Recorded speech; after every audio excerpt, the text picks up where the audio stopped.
God, you're destroying my life. And Dilbert, being the rational and non-emotional engineer that he is, says, no, I'm only building the app. It's the app that's going to destroy your life. Don't blame me. She recovers and realizes that Dilbert's probably an interesting and educated guy. So she goes, it got a little awkward, but I'm attracted to men that are very intelligent. Why don't we go out this weekend? And Dilbert, being unusually harsh, says, I don't think that's a very good idea. I cannot get past your dead-end career. And the problem is, for so many people, they are part of organizations that are unable to respond to the massive amount of disruption that is occurring around the world. So for those of you who are out there thinking about, do I go back for a master's degree or an MBA? This is very, very critical for you to understand, right? You are at this stage of your career operating in a period of completely unprecedented change. And this change will be something I will describe for you, but your ability to understand how market dynamics are shifting and the kinds of organizations that are likely to benefit from that massive shift will lead to a completely different career for you, a far more fulfilling and satisfying and professionally and financially rewarding career. So the message is, you're either in a company that is disrupting the market, or the alternative, and a whole lot less fun, is your company is being disrupted. Now, the word disruption, again, we're seeing it in comic strips like Dilbert, is very overused. And the question is, what in fact is a disruptive innovation? So in very simple terms, on the left, right, the word innovation, of course, very commonly used. Anytime we do the same things in a better way, anytime we do an improvement, we are innovating. But however, there are very few innovations that obsolete the old and have us do things in an entirely new way. So as an example, in the very late 1990s, there was this company called Blockbuster. Blockbuster was the absolute dominant force in the world of movie video rental. Blockbuster used an old model, which was a brick and mortar model. They had very punitive late charges for people that didn't bring their videos back within a 24 to 48 hour window. They had a very limited selection, very limited inventory.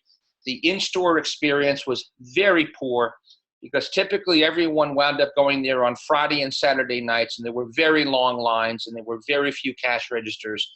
And the consumption of movies was not all that enjoyable, which is not the way it's supposed to be. Netflix came along and decided that it would be so much more convenient. The user experience would be so superior if they could allow people to choose whatever movie they wanted from a very, very large catalog of offerings, allow those movies to be delivered to their home, allow people to keep those movies as long as they wanted, and ship them back with no shipping fee, completely changed the consumption of movie experience. And as a result, Blockbuster, with 97% market share and 5,000 brick and mortar stores in the United States alone, was decimated. They were disrupted because Netflix changed and continues to change the movie consumption experience. Now, let me show you an analogy. The great Muhammad Ali passed away recently, considered by many to be, one of the most popular athletes in history. Muhammad Ali won the gold medal in the 1960 Olympics as a heavyweight fighter. Now, the business models of a heavyweight fighter in Ali's era was where you literally would just stand your ground and slug it out with your opponent. In this very iconic photo of Ali winning the championship for the first time over Sonny Liston, brought a new business model to the world of boxing.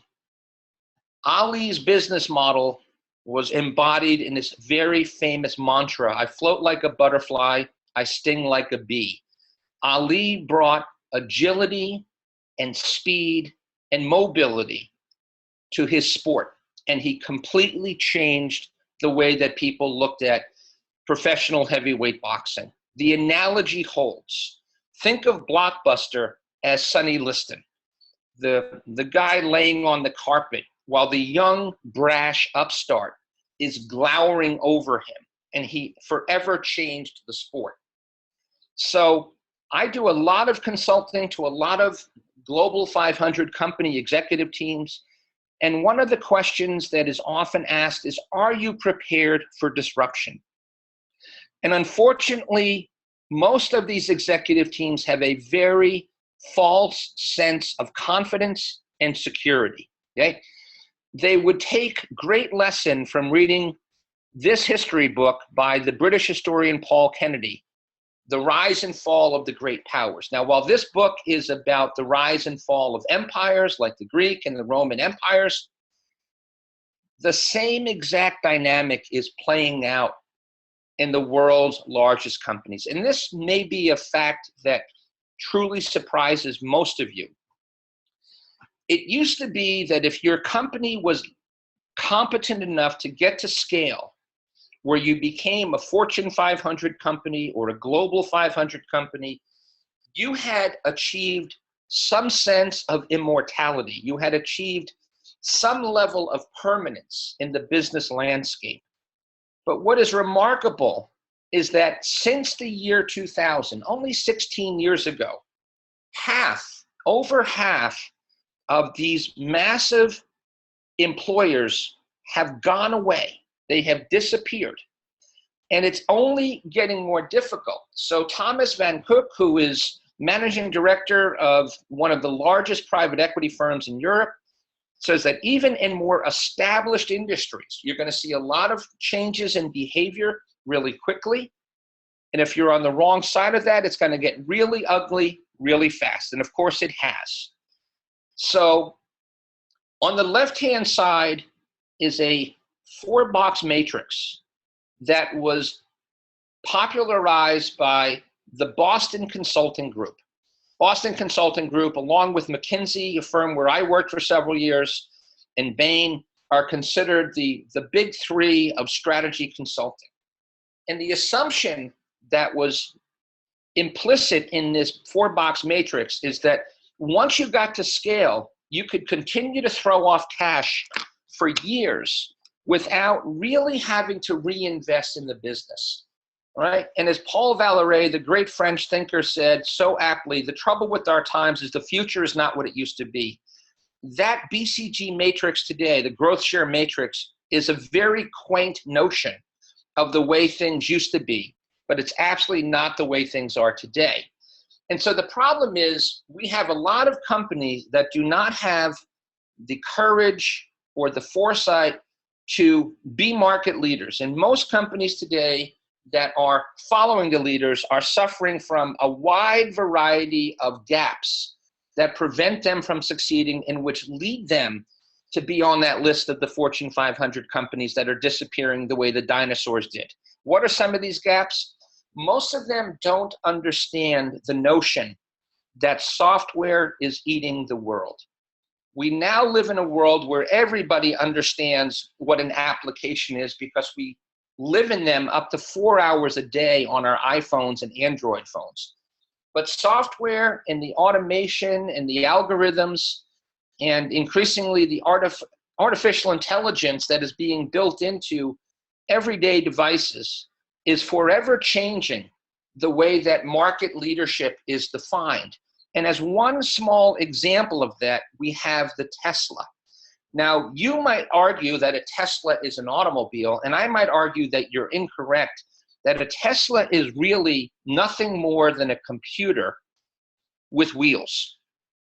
The Tesla has an extraordinarily complex set of software that allows them to control the car. And as one simple example of just how sophisticated the Tesla is, you've seen so many product recalls, right? The most famous product recall recently is the Samsung Galaxy Note recall, where we've seen batteries exploding on airplanes. And Samsung just announced yesterday they're going to stop production of the Galaxy 7 flagship phone, a huge, huge failure and a $3 billion loss for Samsung at a time when they can't afford it.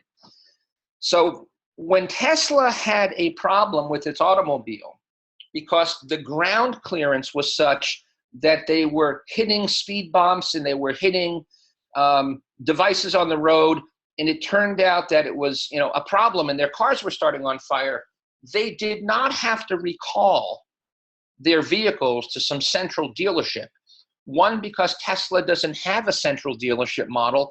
They sell direct through retail stores. All Tesla had to do was send out a software update to raise the car by 2 inches. And in literally one click, the software was able to completely change the ground clearance of every Tesla that was out on the road anywhere in the world. Problem solved. So software is eating the world. General Motors and Ford and BMW and Toyota would have loved to have had the ability to do this with all of the recalls they've all gone through. That's cost each of them billions of dollars. The second thing that's happening is that more and more innovation is coming from outside of your industry. Companies are getting blindsided. 1 minute they're extremely confident in their prospects, and the next minute someone comes from a completely new domain and just takes them out. So let me give you an example. The French company Michelin. Michelin, of course, is most famous for its very, very high quality tires. One of the challenges that Michelin is and will face increasingly in the next few years is the commercialization of drone technology. Drones are following Moore's law, which says that every 18 months, their power and their speed and their cargo carrying capacity are doubling, while at the same time, their cost is falling in half. And as a result of that, there will come a point where drones will do the majority of the cargo carrying in the world, right? We're seeing many pilots run all around the world as we speak, and the first commercial drone operations are already up and running. The question for Michelin is, what will they do when they lose the market for tires, because the market for tires has collapsed to a small fraction of what keeps the lights on every day at Michelin? This is another example, as is Tesla. Think about what's happening in the auto industry. All of the auto industry players now are making pilgrimages to Silicon Valley to partner with companies like Cruise Automation that I'll talk about, to partner with companies like Uber, or going to Israel to partner with technology companies like Mobileye, because the auto industry is being transformed like never before. Okay? Another area where companies are really struggling is in their ability to understand you, the folks out in the audience today, to understand the digitally native millennial generation, okay, where everything has changed in the way that you want to be communicated with, in the way that you want to be interacted with. Very few companies get it the way that Koho, a Canadian bank, gets it. Koho understands that millennials want to do everything out of their mobile phones. They care far more about the user experience than they do about, the back office of the bank. And so what Koho has basically said is, we're going to make a world-class user experience, assuming you never come into the bank. And we're going to have some black box on the back of this app, and we're going to, protect your savings, and we're going to pay you interest, and we're going to do all the things that none of the bank does. But at the end of the day, all we want to really do is manage a favorable user experience for our millennial customers, because they demand it from us. And we're seeing this across the board. In America, the company Whole Foods has set up a completely new chain called 365, which caters to millennials.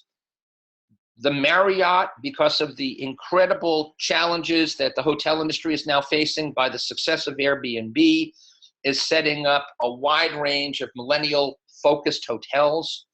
Everything is changing to address the millennials for those companies that get how different it is, okay? And of course, technology itself, the number of information empires that have collapsed, most notably, the most recent one, BlackBerry, the company that literally defined the smartphone market. I had my first BlackBerry in 1998. And the problem with BlackBerry is they never truly understood that they weren't creating an experience, they were creating a device. And so BlackBerry finally announced, finally faced up to reality a couple of weeks ago, they're going to get out of the phone manufacturing business, which is an absolute admission of complete and utter failure. So what's happening, though, of course, is it's getting faster and faster. And if you look at the way that business has evolved, we've had 4 epochs. Between 1900 and 1960, that 60-year period, we lived in the age of manufacturing, where the best companies in the world were world-class manufacturers. It could have been Sony in Japan. It could have been Ericsson or Philips in Europe. It was GE and Procter & Gamble in the United States. That lasted for 60 years. Starting in 1960, we had the age of distribution, where logistics and supply chain were key. And we had the era of UPS and CSX and Purolator and Walmart. But recognize that that epoch lasted only half as long, about 30 years. Okay? And then we entered into the age of information, which was spawned by the invention of the personal computer, both the Apple computer as well as the IBM PC and all the clones around it. And so this age of information was even shorter. It only lasted for 20 years. And now we have entered into the age of the empowered customer. And therefore, everything changes, because up until this point in time, it was all about the corporation controlling everything. But in the age of the empowered customer, with the introduction of the interactive web and social media, the customers are now firmly in control. Most companies simply can't handle that, okay? And of course, now we're looking at the empowered customer, whether it be through Facebook or whether it be through increasingly Amazon or Google, right? These are the companies that are allowing the voice of the customer and the needs of the customer to become predominant. So as a result of this new shift, we're seeing a free fall. And the number of companies that are failing or falling off of the Fortune 1000 is increasing dramatically. So in that 10-year window between 73 and 83, 35% of the Fortune 1000 companies fell off the list. In the decade between 2003 and 2013, that number doubled. So there are very clear data sets that show that it's getting harder and harder for companies that achieve scale to maintain scale, okay? The companies that do, and Netflix is a great example, Amazon is a great example, Nike is a great example, they embrace the Silicon Valley mindset. They may not necessarily be in the Valley, but they operate with the principles exactly as if they were living in the Valley in terms of what guides their business. Now, let's talk about how profound this is. Most of you probably know the name Kobe Bryant. Many people would argue that he is, along with Michael Jordan and LeBron James, one of the 3 greatest to ever play the game of basketball. Bryant had a remarkable career with the Los Angeles Lakers. He spent over half of his life. He was one of the first players to come right out of high school. He just retired, and he's become a venture capitalist. Lady Gaga's manager has basically stopped managing musical acts and has become a venture capitalist. Although some of you know Ashton Kutcher as an actor, Ashton Kutcher is increasingly a sophisticated technology investor, right? What's happening here is this massive entrepreneurial renaissance. There's this increasing number of very aggressive, very innovative companies that are entering the market from all around the world. There's an increasing number of entrepreneurial ventures being funded in China. Of course, in Europe, London and Berlin, as well as Stockholm and Copenhagen, are very sophisticated centers. We're seeing tremendous amounts of investment in places like Singapore, for example, and in India, okay, and in Australia. So we're seeing Silicon Valley mindset everywhere, and the number of new companies coming into the market is staggering, okay? So the question is, what does it take for an organization to have innovation in its bones, right? And as you study companies, you'll see that, not surprisingly, a very small percentage, roughly 5%, are what we would call the torchbearers, the companies like Netflix that continue to reinvent themselves. Think about Netflix for a second. When they started, they had a very simple business model. They put plastic discs into envelopes and mailed them to people's homes. But Netflix continues to innovate in order to stay relevant. And today they are competing with some of the biggest Hollywood studios and creating Emmy and Academy Award winning content because they have to. Because the demand for content became so high and it became prohibitive for them to license it. So they have had, over the last 20 years, the need to continue to raise their skills, improve their game. And obviously today they are being distributed in every country around the world except for China, okay? So what is it that these torchbearers understand? They understand that it is not the biggest. We saw what happened to BlackBerry. We saw what happened to Blockbuster. We saw what happened to Nokia. We see what's happening to Sony. It's not about size and scale anymore. Hewlett-Packard, the company that I started my career with in Silicon Valley, back when Bill Hewlett and Dave Packard were still running the company, has split itself into 4 pieces in order to be more agile. It's also not the most intelligent. It doesn't matter if you have 1,000 PhDs on your staff. It's the ones that are able to change. And in the words of the great Jack Welch, considered widely to be the greatest public company CEO of all time because of what he was able to do in terms of shareholder wealth creation with GE, change before you have to. Very few companies have the courage to obsolete their own products. And so there's a revolution being fought. This was a photo I took in Trafalgar Square in London in June of 2 years ago, where the taxi industry, the very sophisticated London taxi industry, decided that they were going to step out into the streets and strike for an entire day. And these coordinated strikes happened in London, in Lisbon. They happened in Milan and Munich. They happened in Bonn and Barcelona, and they happened in Prague, and of course in Paris. And of course, the French have a very different notion of what a strike looks like compared to the British. But this revolution is being waged against old, dying industries. And the old, dying industries are fighting for their lives, okay? So enter Travis Kalanick, the unbelievably brash, arrogant, ambitious, and aggressive CEO of Uber. One of the things, you can love Uber or hate Uber, and Uber has an extremely aggressive culture. But Uber understands that one of the areas most ripe for disruption is the first one on the left, complex experiences. Just like Netflix understood that and allowed them to dominate, just like Apple understood that and continues to understand that. I travel 200 days a year. Not only am I a professor at Hult, I'm chief marketing and strategy officer of an advanced technology startup with development operations in Tel Aviv, Israel, and our headquarters in San Francisco. And I spend a lot of time between those 2 locations. And I will tell you that when I traveled, the very worst part of the travel experience was always the taxi ride for so many reasons. Kalanick understands that the passenger wants to be the boss, right? The millennial passenger wants control.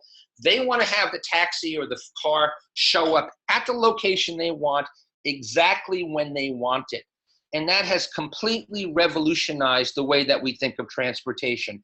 Today, Uber is the most highly valued startup in history and has a market valuation of almost 70 billion USD. They are operating significantly around the world, okay? One of the things that's happening in the world is this notion of a side hustle. Side hustle being a very Silicon Valley term. Most millennials don't only have their day job, but they're working on some side project. And recently in the United States, we're seeing Uber actually advertise on TV saying, we're the perfect partner for your side hustle, right? When I get picked up in Silicon Valley by an Uber driver today, they're not people that used to drive a traditional taxi. They're the founders of startups that are driving for Uber between 10 at night and 2 in the morning in order to be able to put cash in their company bank account to fund their dream and pay their software developers. It's a completely different world that we're living in. It's changed everything, okay? Of course, Uber is eventually going to eliminate the need for drivers entirely. They're running a driverless car pilot today in the city of Pittsburgh, the home of Carnegie Mellon University, one of the top robotics research programs in the world, okay? And they're doing this in partnership with Ford and with Volvo today, okay? Uber has also launched Uber Eats. They're now operating in 22 countries. They recently entered Amsterdam, Tokyo, Johannesburg, and Dubai, and they're going to soon be in Brussels, Stockholm, Hong Kong, Taipei, and Jakarta, okay? And one of the things that's important to understand is, yes, there are companies like Takeaway.com in Holland, and there's companies like Just Eats in Britain. These companies are going to struggle to raise capital to allow them to compete at global scale. And so this is another example of Uber leveraging the infrastructure it's already created to start to do meal delivery. And they're making some very remarkable promises. We're bringing you the newest way to enjoy the best dishes in New York, a city that has horrific traffic, in 10 minutes or less. You can imagine the amount of big data behind the company that would allow them to make such a promise, okay? The sharing economy, of course, came into being because of the advent of the iPhone and GPS and the interactive web and social media. There's a massive number of new companies that have formed. One simple example is the company called Ship.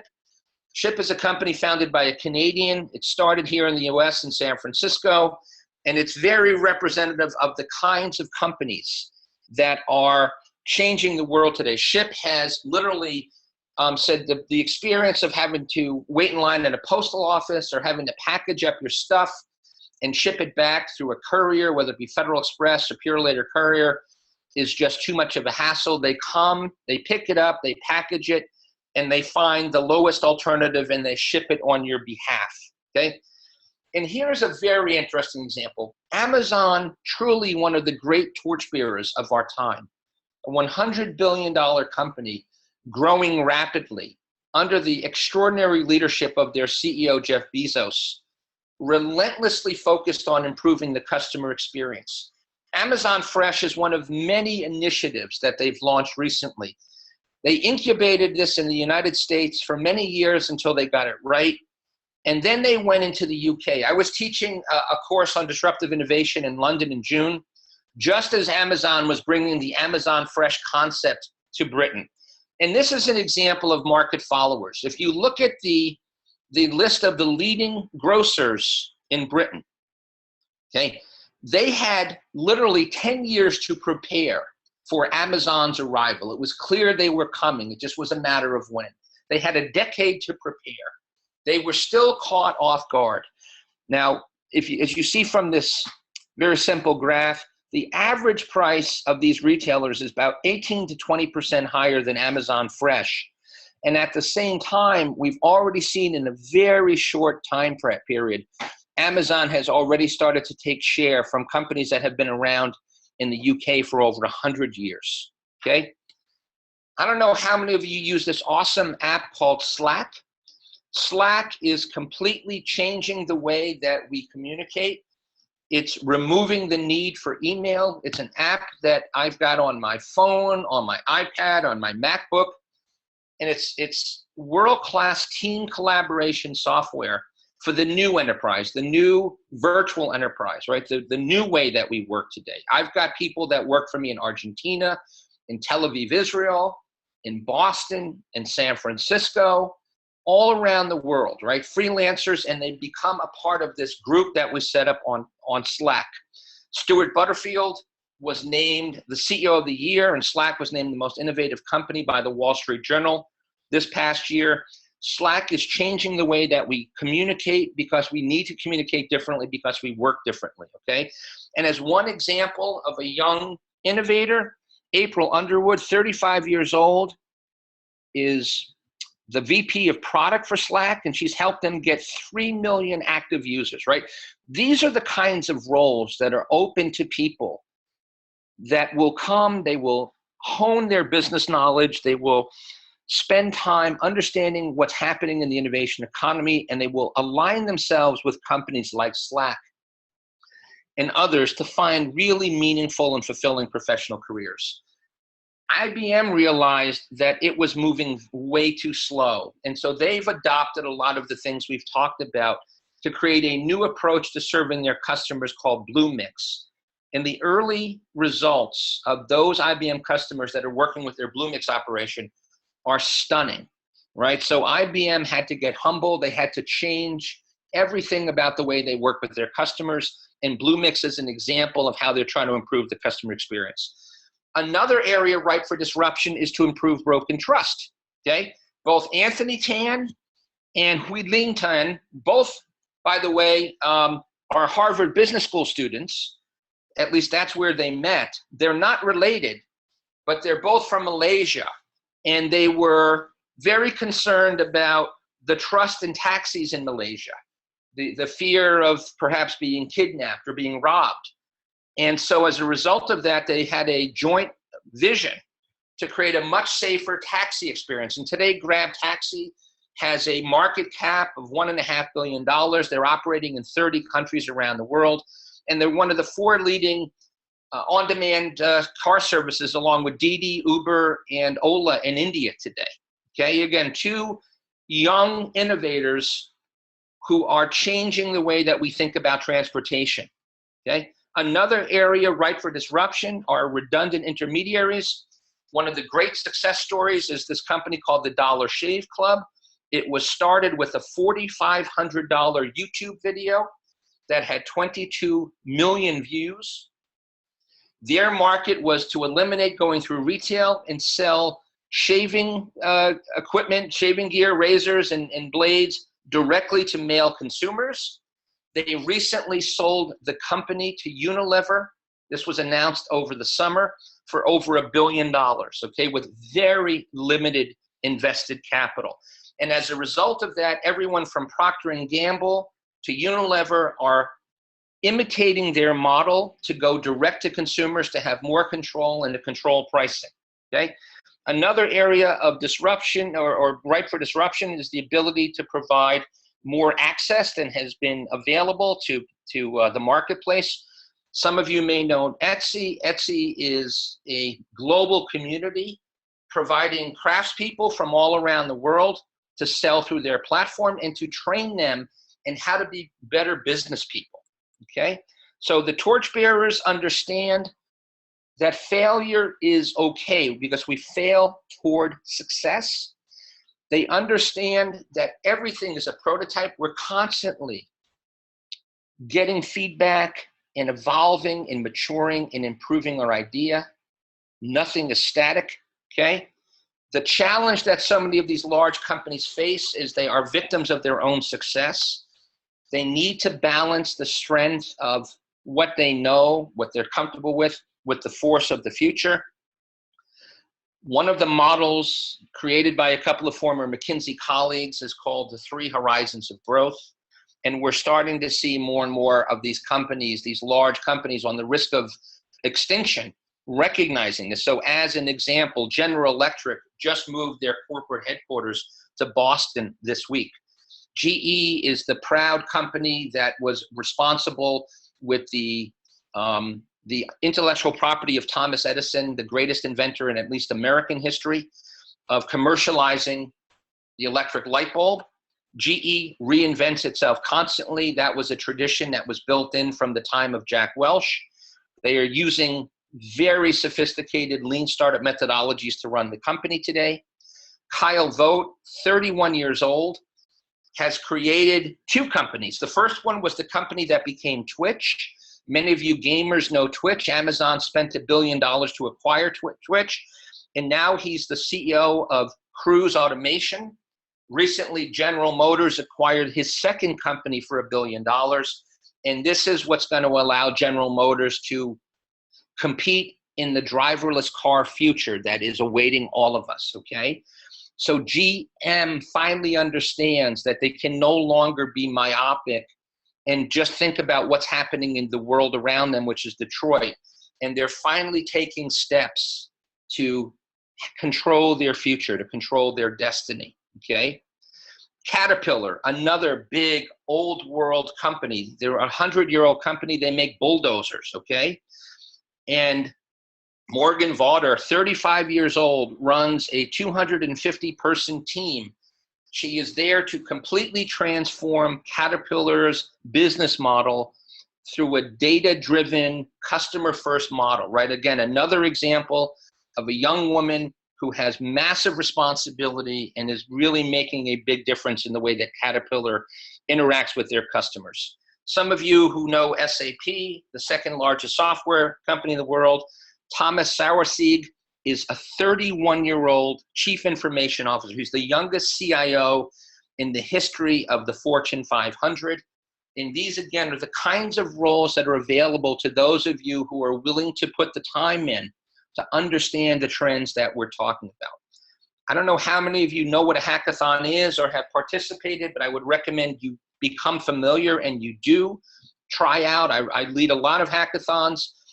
One way that many great companies are solving problems and finding new recruits is by sponsoring hackathons. Salesforce.com ran a weekend hackathon where they gave away a $1 million grand prize to a team of 4 people that are focused on a challenge that Salesforce.com could not address internally, okay?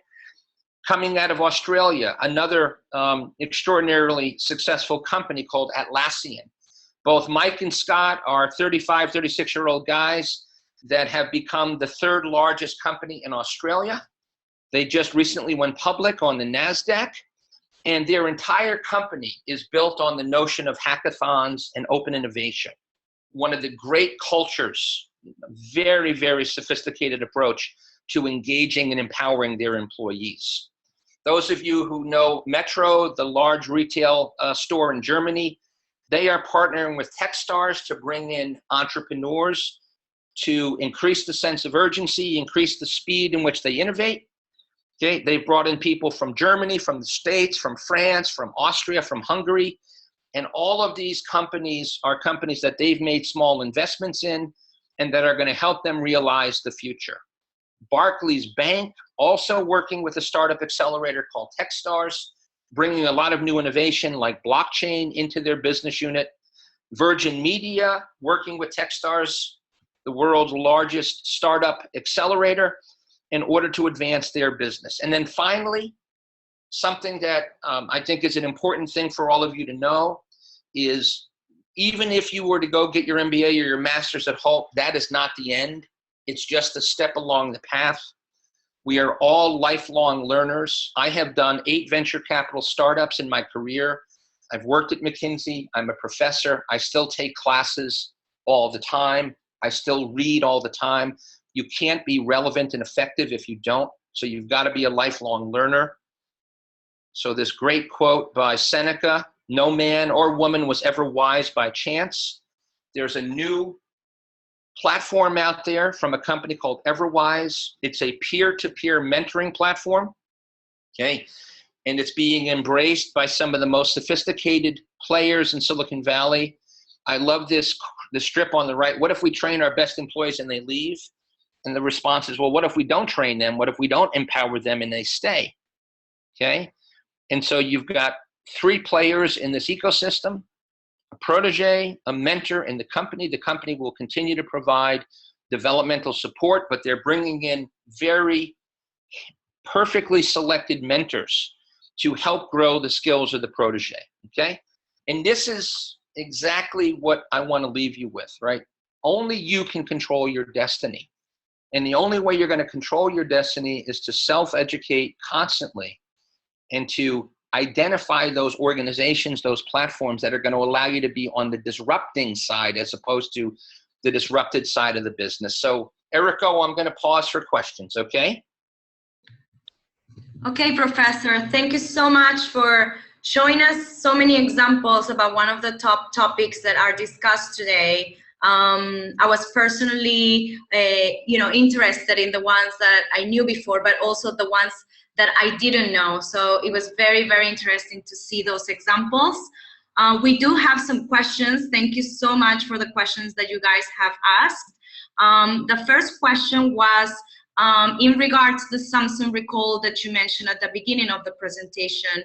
Do you think that Samsung is doing a great thing? Well, it's a very unusual decision. And so on the one hand, we've seen so many companies, whether it be Takata in airbags or Toyota in General Motors with their faulty automobiles that were causing great harm and death to some people. There's no question that Samsung had to do the recall. What I find so remarkable is they're taking one of their flagship products that accounts for 1/3 of their business, a product that was going to allow them to kind of regain their momentum, and they're completely giving up on that. So it's one thing to take responsibility for, your product failures, and on that level, yes, they're doing a great thing.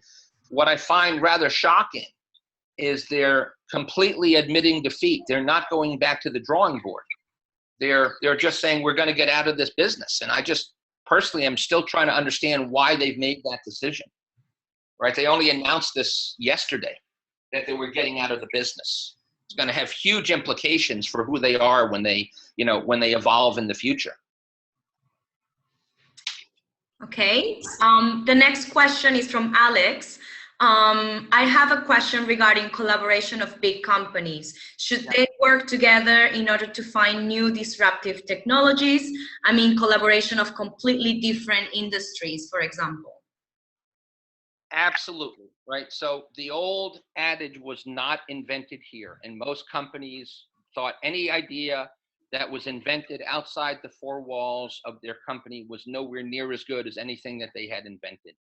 The notion of open innovation has taken hold, right? And we're seeing collaboration, right? And when you go and look at the IBM study on innovation, you look at the companies that are considered what we talked about as the torchbearers. They are intensively collaborative. So it doesn't mean just collaborate with any one type of company. They collaborate with venture capitalists to see where the future is going. They do co-design with their customers. They collaborate with universities to do research. Many of them do what I just showed. They do hackathons, right? So this weekend I led, as I've also taught at MIT for many, many years, I led a hackathon on augmented and virtual reality at MIT. And Sony was there, Samsung was there, Microsoft was there, right? To benefit from the innovation that was being created in that room. We had 350 participants from all over the world coding virtual reality and augmented reality apps. And so that's another way to collaborate.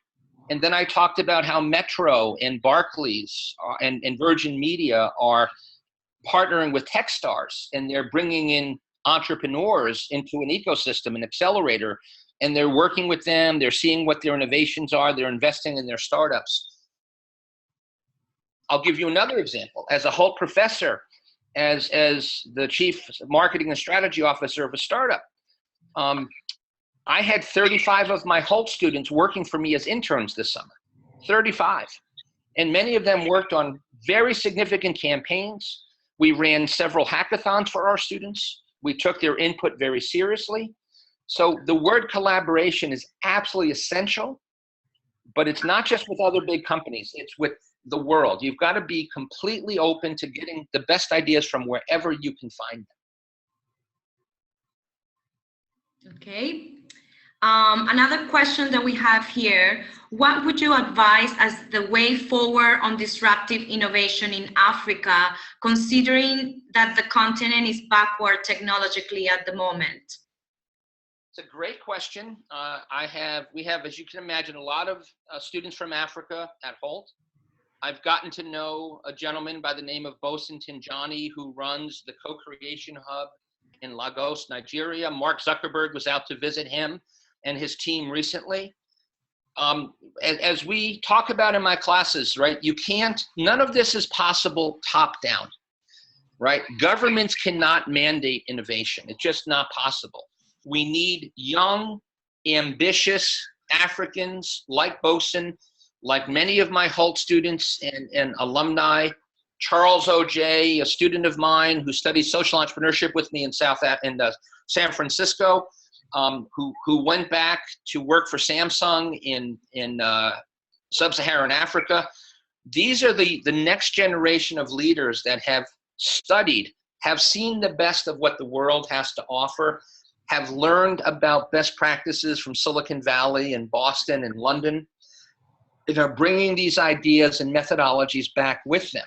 So Bosun, as one example, who was named a Google Explorer, Bosun has created an accelerator in Lagos. He's got about 35 startups that they are incubating, accelerating within this organization, and they are having real impact. So the best thing that you can do is you can become a magnet for other people, right? What I love about my African students, they care so much about going back to their countries and improving the way that everyone works and lives. And I take great pride in connecting these students when I meet them on our different campuses because I see their shared values. So become a part of a community of African students that wants to improve the future, and follow the model of the Co-Creation Lab in Lagos by Bosun Tinjani and team. I think it's a great model to replicate across all of Africa. Okay, we have a couple of more questions. We will answer perhaps two more. Yep. The question from Japreet is, why software is eating the world? Isn't it helping us to achieving the great? Yeah, no, and that's not a negative. In no way is software eating the world negative. The message is that the skills required to be competitive are completely changed, right? To be a company, see, as an example, right? I have many Hult students that want to start their own companies, but they don't have software development skills, right? And so one of the many things I try to do is I try to connect my Hult students with my MIT students who write code. So many companies do not have the skills to write software. And as a result of that, they fall behind. So for example, when I spend time in Denmark, you have a lot of old line industrial manufacturers. They make everything from pumps and pressure sensors and things like that. They're trying to compete with Silicon Valley companies that have the ability to write software in their DNA. And they can't possibly do that. So the key is you've got to be able to tap in, right? So General Electric is a great example. General Electric has gone into Silicon Valley. This is an old line, 100-year-old company. They set up the GE digital operation, and they are now successfully competing with Facebook and Google and others for software talent. And they're running an advertising campaign on TV, a very humorous advertising campaign where they poke fun at themselves. But the message is, if you come to GE as a great software developer, you're going to work on some really cool projects. So the message is there's a big gap between the number of software jobs needed to be filled and the number of people with skills. And so we're seeing a whole new approach, this notion of these immersive coding academies, where people go through these 9 to 12 week boot camps. They work 16 hours a day, 7 days a week. They learn how to code. And when they're done, they go get great jobs. But there's a huge skill gap right now that exists. And that's really the issue. The last question is, what advice do you have to us that are just starting our careers for how to keep learning and continue to grow and reinvent ourselves over time? I would say you need to attend conferences, right? First of all, you need to know how you want to contribute in this world, right? What your life's work will be. Do you want to participate in the healthcare industry, in the financial services industry? Do you want to be in the technology industry, right? Where do you want to participate? Where do you want to contribute? And then you need to go get very, very smart and very connected in that domain. That means reading voraciously in the Financial Times or the New York Times or the Wall Street Journal or whatever great, daily business publications there are. It means going to conferences and TED Talks and, hearing the leaders of that industry speak about the future. It means reading blogs about the thought leaders that are shaping the future of that industry sector. It means going back for, courses, and that could be courses like going back for a master's or an MBA at Hult. It could be taking some online courses through what they call a MOOC or a massive open online, platform like Coursera or MITx or HarvardX. All of the above, right? I mean, I'm at a point in my career where I've done this for 25 years and I do all of those things because there's no substitute for it. It's not how good or smart you are, it's how much you want it. And the way that you show how you want it and prove to others that you want it is to be very current and very relevant. Okay, thank you, Professor. We had a large audience today and there's many, many questions. What we can do, we can share the questions with you, Professor, and after we receive the answers, we will reply to you with the answers of the questions that you asked. You will receive an email with the recording of these sessions so you can watch it again if you want on your free time. But today I wanted to say thank you to everybody who tuned in today from all around the world, and a special thank you to you, Professor Grandinetti, for your time and information today. Thank you, Eriko, and I hope to see some of you on our many wonderful campuses around the world next year. Thank you. Thank you very much, everybody. Bye now. Bye-bye.